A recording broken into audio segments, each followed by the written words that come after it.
हो मुंबई माहितीये का कॉकॉकच्या एवढ्या मोठा सण साजरा केला जातो. सगळ्यात पहिले गाव बोलवतो, त्यानंतर एका आंब्याच्या झाडाची पूजा करून त्याला माळ म्हणून कापल्या जाते. नंतर त्याची जात त्याचे नाचत त्यानंतर असं होम पेटतो आणि होमाच्या वाटली पालखी मिळते.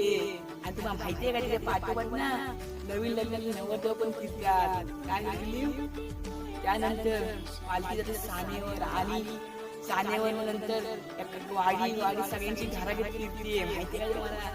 त्यानंतर एक मोठा कार्यक्रम होतो, नामानंद भारी होतं.